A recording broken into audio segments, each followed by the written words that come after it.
Hello friends. स्वागत है आपका हमारे यूट्यूब चैनल जी के जीएस कॉन्सेप्ट एकेडमी पर। मैं रोहित मिश्रा स्वागत करता हूं आपका इंडियन ज्योग्राफी की सीरीज में। दोस्तों, भारत के भूगोल का यह पांचवा लेक्चर है। अभी तक हमने चार लेक्चर में भारत का सामान्य परिचय, भारत के पड़ोसी देश और अब जो हमारा टॉपिक चल रहा है जिसमें हम पढ़ रहे हैं भारत के पड़ोसी देशों के साथ जो भी विवाद हैं उनको हम इस लेक्चर में भी उनको हम डिस्कस कर रहे हैं। विवादों के क्रम में यह हमारा दूसरा लेक्चर है, लेकिन अगर हम पूरी सीरीज की बात करेंगे तो यह हमारी क्लास नंबर 5 है। इस क्लास को ज्वाइन करने से पहले अभी जो प्रीवियस जो चार क्लासें हुई हैं सबसे पहले आप उनको देखिए, उसके बाद आप इस क्लास को ज्वाइन करेंगे, देखेंगे, तभी आपको ये क्लास बहुत अच्छी तरह से समझ में आएगी। चलिए तो बिना देरी किए आज का लेक्चर हम स्टार्ट करते हैं। दोस्तों, पिछले लेक्चर में हमने भारत और बांग्लादेश के मध्य जो सीमा विवाद है हमने उसको डिस्कस किया था। उसी क्रम में हम पहला पॉइंट डिस्कस कर चुके थे कि सुंदरबन डेल्टा से रिलेटेड क्या डिस्प्यूट है। तो आज के लेक्चर में हम बात करेंगे तिपाई बांध की। दोस्तों, सबसे पहले हम तिपाई बांध की बात करते हैं तो सबसे पहले इसकी लोकेशन के बारे में हम चर्चा करेंगे कि इसकी लोकेशन कहाँ पे है। फ्रेंड्स, आप देखेंगे इस मैप में ये हमारा मणिपुर राज्य है। मणिपुर राज्य में ही तिपाई बांध है। बेसिकली मणिपुर में एक नदी है जो कि ब्रह्मपुत्र की सहायक नदी है, बराक। उस बराक नदी पर ये तिपाई बांध बना हुआ है। तो ये जो तिपाई बांध है यह भारत और बांग्लादेश के मध्य विवादित है। तो हम यहाँ पे इसके बारे में दो पॉइंट हम नोट डाउन कर सकते हैं। पहला, अगर इस तिपाई बांध की आपसे अवस्थिति पूछी जाती है, अवस्थिति अर्थात लोकेशन, तो दोस्तों इसकी जो लोकेशन है, लोकेशन हम बताएंगे इसकी तिपाईमुख मणिपुर। तिपाईमुख, और ये कहाँ पर है? ये है मणिपुर में। ठीक है, ये रहा दोस्तों हमारा मणिपुर। तो मणिपुर में ये तिपाईमुख बांध स्थित है। बेसिकली अगर आपसे पूछा जाएगा जो तिपाईमुख बांध है ये किस नदी पर है, यदि नदी की बात आपसे पूछी जाए किस रिवर पर है ये, तो दोस्तों फ्रेंड्स हम रिवर बताएंगे। ब्रह्मपुत्र की एक ट्रिब्यूटरी है, बराक। ठीक है, Barak. Barak as a tributary of Brahmaputra है ना, ये ब्रह्मपुत्र की सहायक नदी है। ब्रह्मपुत्र की सहायक नदी, ट्रिब्यूटरी ऑफ ब्रह्मपुत्र। तो ब्रह्मपुत्र की सहायक नदी जो बराक है, इसी बराक नदी पर ये बांध बना हुआ है, तिपाईमुख बांध। ठीक है, तो ये हमारा वेस्ट बंगाल है, ये सिक्किम है, ये असम है, ये मेघालय, ये त्रिपुरा, ये मिजोरम, ये मणिपुर। मणिपुर के ऊपर नागालैंड और देन ये अरुणाचल प्रदेश है। ठीक है, तो ये तिपाईमुख बांध हुआ। नेक्स्ट जो डिस्प्यूटेड एरिया दोस्तों, ये है हमारी तीस्ता नदी। अब आप गौर से देखिए दोस्तों, ये नदी है ब्रह्मपुत्र, जिसको हम भारत में बोलते हैं ब्रह्मपुत्र, और बांग्लादेश में बोलते हैं इसको जमुना। ये ब्रह्मपुत्र अरुणाचल प्रदेश से एंटर करती है भारत में और असम में प्रवाहित हुई हुई ये चली जाती है पश्चिम बंगाल में, और पश्चिम बंगाल में इसको जमुना नाम से जाना जाता है। यहीं पर भारत से आ रही गंगा नदी इसमें, जिसको पद्मा के नाम से जाना जाता है, वेस्ट बंगाल में, यह जमुना में आकर यहाँ पर मर्ज होती है। अब दोस्तों यहाँ पर आपको ये दिखाई दे रहा है सिक्किम, सिक्किम राज्य में जो ये आपको ब्लैक पॉइंट से डॉटेड पॉइंट दिखाई दे रहा है, ये है जेमू ग्लेशियर। तो जेमू ग्लेशियर से उद्गम होता है तीस्ता नदी का, और ये तीस्ता नदी सिक्किम में प्रवाहित होती है तथा पश्चिम बंगाल में प्रवाहित हुई चली जाती है बांग्लादेश में, और बांग्लादेश में यह ब्रह्मपुत्र नदी से मर्ज हो जाती है, जिसको हम जमुना बोलते हैं। दोस्तों, ये तीस्ता नदी भारत और बांग्लादेश के मध्य विवादित है। तो यहाँ से हम दो पॉइंट नोट डाउन करेंगे। पहला, पहला तो ये कि जो तीस्ता नदी है इसका ओरिजिन कहाँ से होता है, इसका उद्गम कहाँ से होता है, ओरिजिन। तो अगर आपसे इसका ओरिजिन या सोर्स पूछा जाएगा तो सोर्स दोस्तों इसका है जेमू ग्लेशियर। जेमू ग्लेशियर, हिंदी में बोल सकते हैं जेमू हिमनद। और दोस्तों ये जो जेमू हिमनद है ये कहाँ पड़ता है, तो हम बताएंगे सिक्किम राज्य में पड़ता है। तो इसका उद्गम जो है, ओरिजिन जो है सिक्किम से होता है। सिक्किम में कहाँ से? जेमू ग्लेशियर से।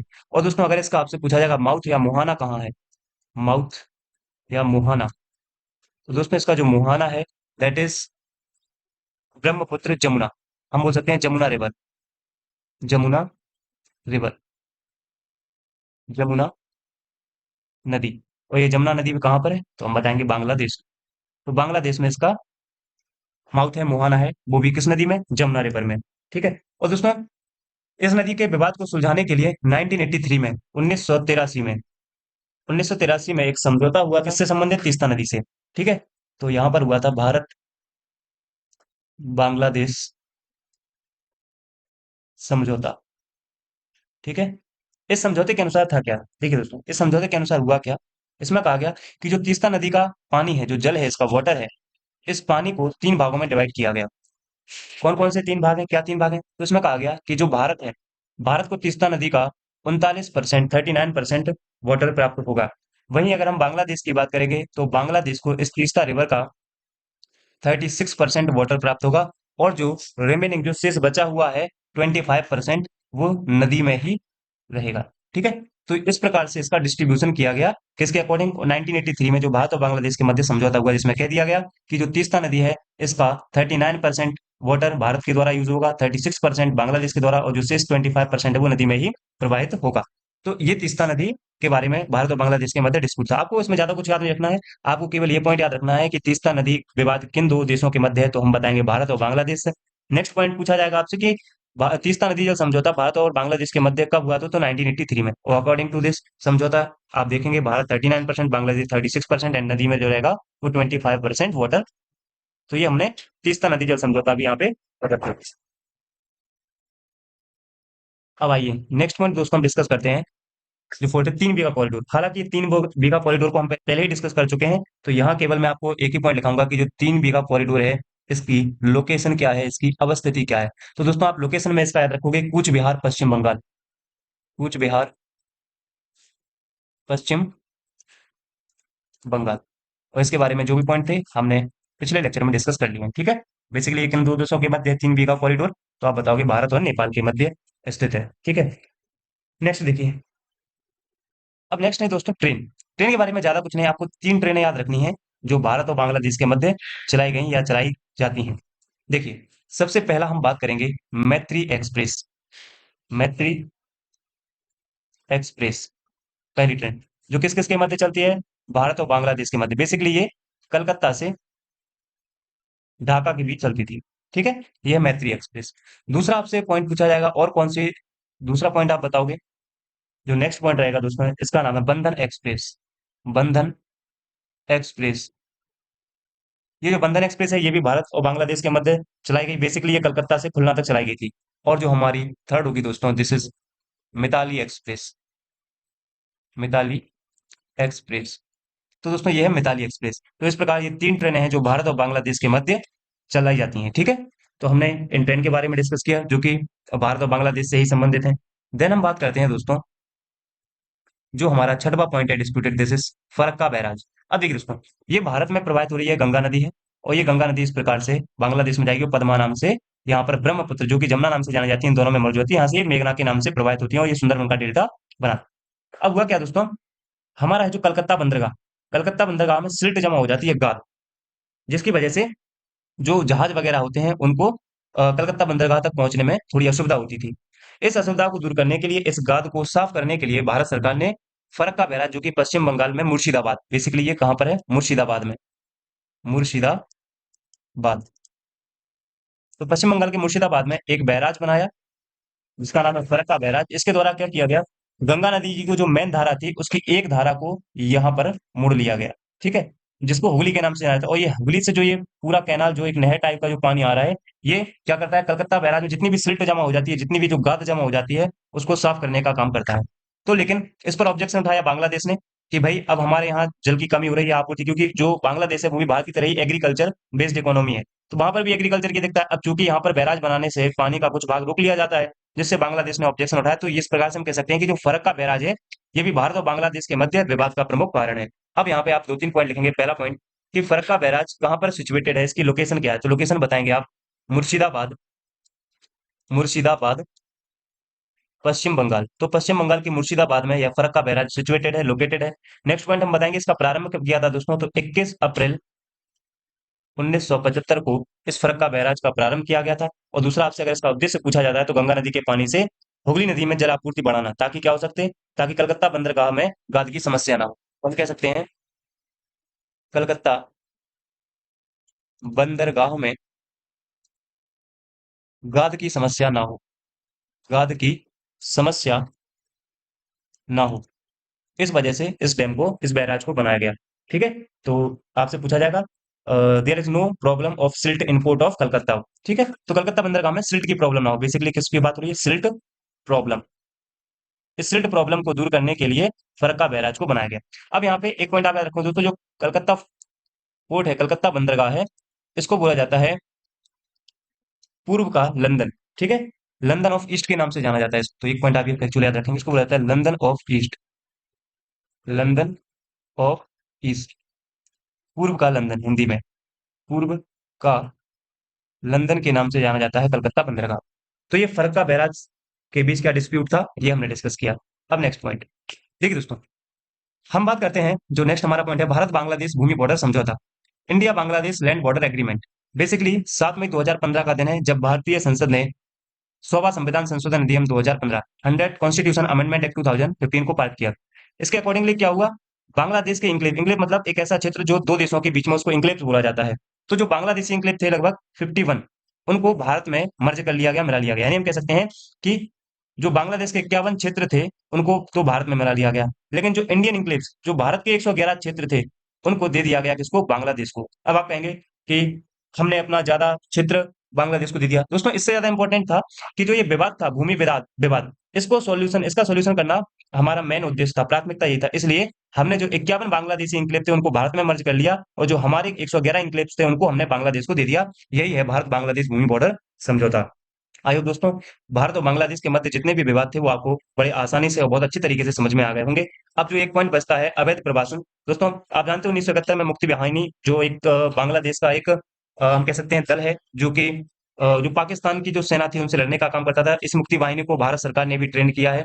हमने उनको सैन्य प्रशिक्षण दिया था ताकि वो पाकिस्तानियों से युद्ध कर सके, लड़ सकें। और आप सब जानते हो बाद में बांग्लादेश को आजाद कराने में इसी मुक्ति वाहिनी और भारतीय सेना ने अपना बहुत बड़ा योगदान दिया है। और हम कह सकते हैं कि आज जो बांग्लादेश है वो अपने भारत की ही देन है। उस समय जो हमारी प्रधानमंत्री थी माननीय इंदिरा गांधी, उन्होंने बहुत अच्छा कदम उठाया और पाकिस्तान के दो टुकड़े किए, पश्चिमी पाकिस्तान और पूर्वी पाकिस्तान।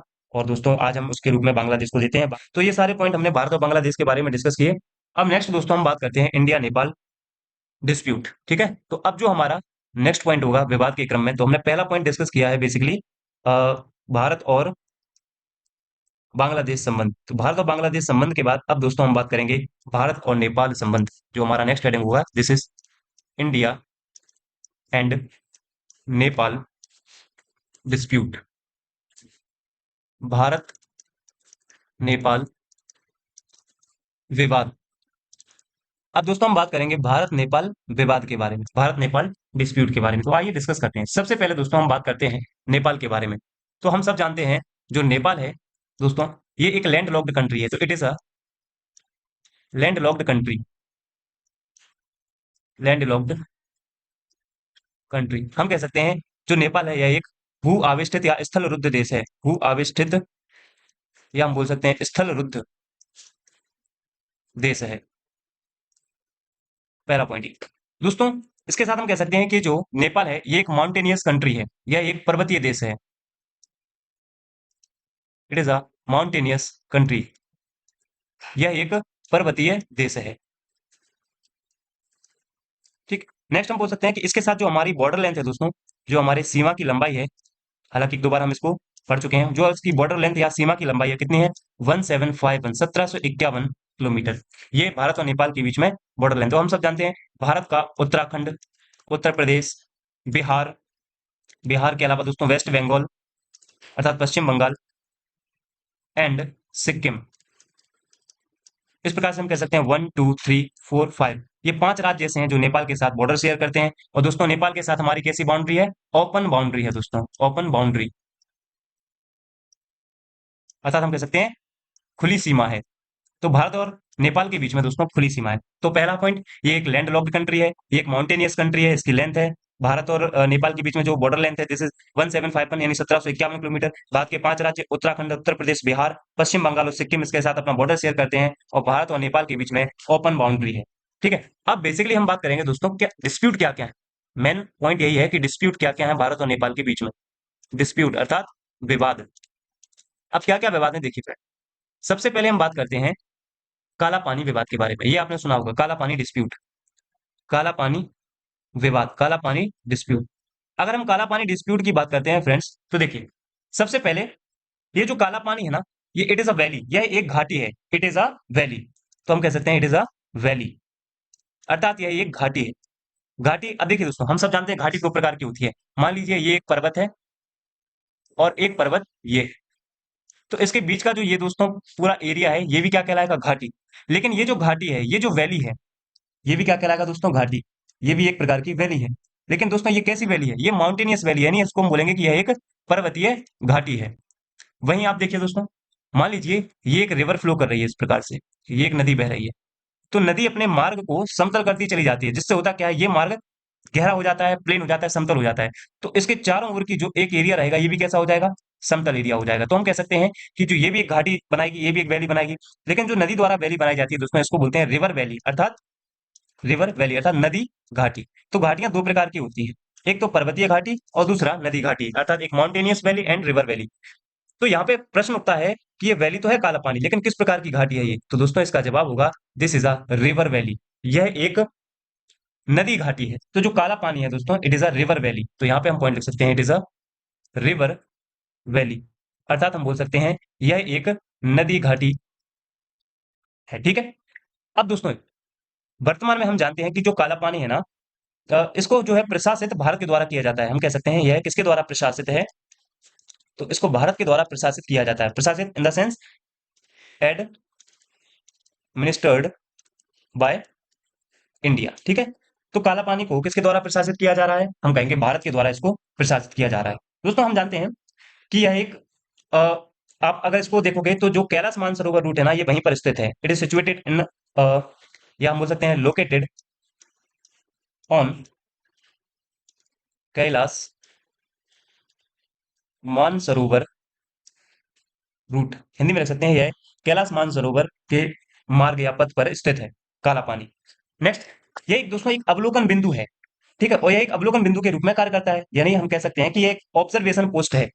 अगर हम यहाँ पर अपना कब्जा कर कर रखेंगे तो हम चाइना पर बहुत अच्छी तरह से नजर रख सकते हैं, ऑब्जर्व कर सकते हैं। तो दोस्तों हम कह सकते हैं कि एक ऑब्जर्वेशन पोस्ट है, इसलिए ये बहुत, इसका सामरिक महत्व बहुत ज्यादा है, स्ट्रेटेजिकल इसका इंपॉर्टेंस बहुत ज्यादा है। तो एक तो ये। नेक्स्ट हम क्या कह सकते हैं दोस्तों, आपने एक रिवर का नाम सुना होगा, दिस इज काली रिवर। हम बात करते हैं काली रिवर की, काली नदी की। जो काली रिवर है दोस्तों, ये काली रिवर का क्या काम है? ये सीमा का सीमांकन करती है, भारत और जो हमारा नेपाल है इसके मध्य सीमांकन करती है। तो हम कह सकते हैं डिमार्केट्स द बॉर्डर। हम कह सकते हैं यह सीमा का सीमांकन करती है।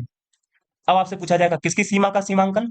तो यहां पर आपको याद रखना पड़ेगा दोस्तों, भारत और नेपाल के मध्य सीमा का सीमांकन करती है काली रिवर। और हम जानते हैं जो ये काली रिवर का वेस्ट पार्ट है, अर्थात पश्चिमी भाग है, वहां पश्चिमी भाग भारत के अंडर में, और इसका जो ईस्ट अर्थात पूर्वी भाग है वो नेपाल के अंडर में आता है। तो ये हम कह सकते हैं कि काली रिवर है जो भारत और नेपाल के मध्य सीमा बनाती है। ठीक है।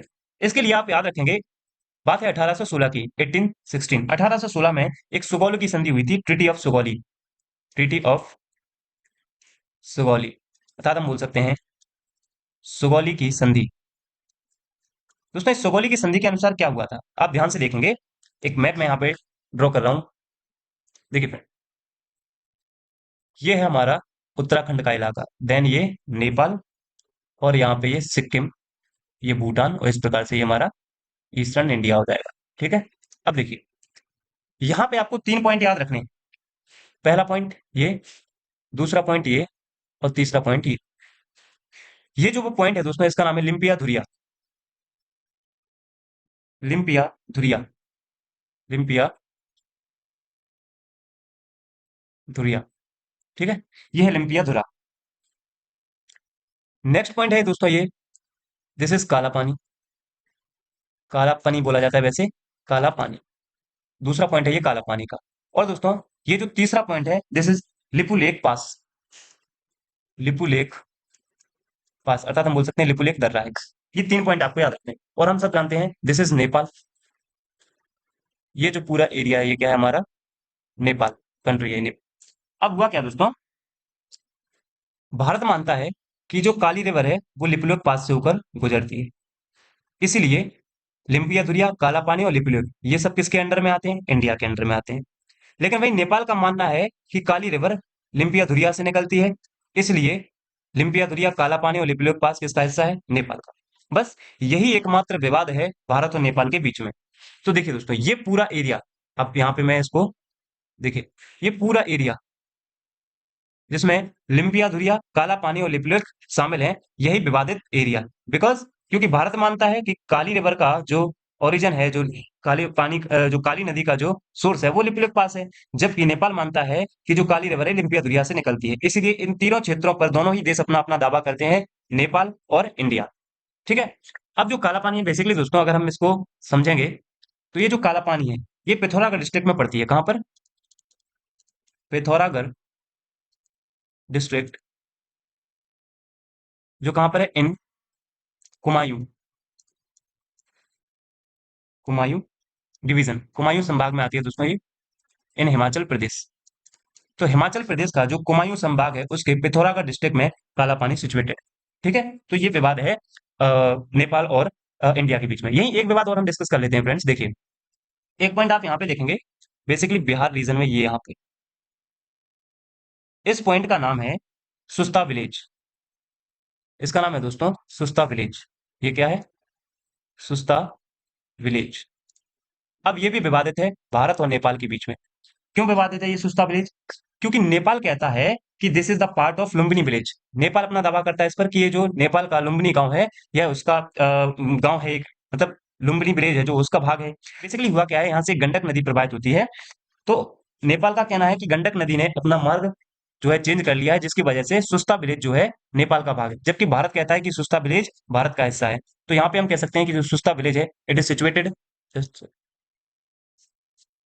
Situated in Bihar. और बिहार में कहां पर, चंपारण, चंपारण। ठीक है, और ये गंडक नदी के किनारे स्थित है, गंडक रिवर। ठीक है, और आप सब जानते हो गंडक रिवर को नेपाल में नारायणी नदी के नाम से जाना जाता है। It is also known Narayani river, Narayani river in Nepal. तो नेपाल में इसको नारायणी रिवर के नाम से जाना जाता है। तो ये पॉइंट हुए भारत और नेपाल के बीच में। चलिए फ्रेंड्स, तो ये भारत और नेपाल के मध्य जितने भी विवादित पॉइंट थे हमने उनको कवर किया। तो आज हमने नेपाल और बांग्लादेश के मध्य जो भी विवाद है उनको कवर किया। अब नेक्स्ट लेक्चर में हम बात करेंगे भारत चाइना, भारत भूटान, भारत म्यांमार और भारत पाकिस्तान के मध्य जो भी विवाद है उनको हम कवर करेंगे। तो दोस्तों, अगर आज का वीडियो आपको पसंद आया हो तो वीडियो को लाइक करें, कमेंट करें, ज्यादा से ज्यादा अपने मित्रों के साथ इस वीडियो को शेयर करें। Thank you.